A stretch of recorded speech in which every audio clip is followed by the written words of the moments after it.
As you may already know, gods and the afterlife were both really important parts of the ancient Egyptian culture. What we're going to do now is we're going to go into the Ipswich Museum tomb to find out a little bit more about those things.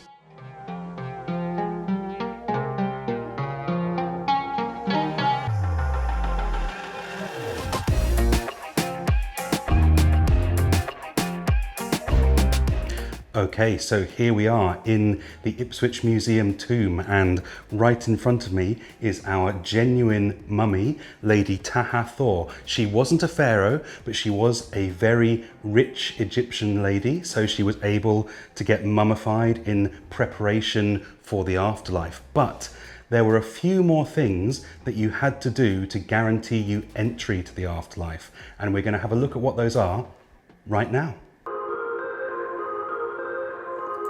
This is Lady Tahathor. She is here to enter the afterlife. But first, Anubis, a jackal-headed god of the afterlife, has an important test for her. Anubis is going to weigh Lady Tahathor's heart against the feather of truth.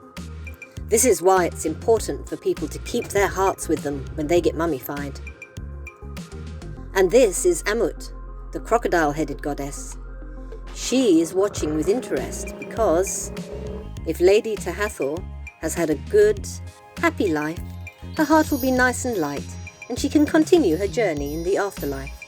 But if she has had a bad, sad life, her heart will be heavy, heavier than the feather of truth. And that means that she doesn't continue her journey. But Amut does get fed. Luckily for Lady Tahathor, her heart is nice and light so she can continue her journey.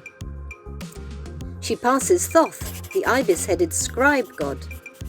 He has been writing everything down on his tablet. And that's a wax tablet, by the way, not an electronic one. This is Osiris. He is the pharaoh of the afterlife. You can tell he is a pharaoh because he carries the crook and the flail. But you don't just barge up to a pharaoh, especially the pharaoh of the afterlife. So Horus, the falcon-headed god, is going to introduce Lady Tahathor to Osiris. And after being introduced by Horus, Lady Tahathor is officially welcomed to the afterlife by Osiris.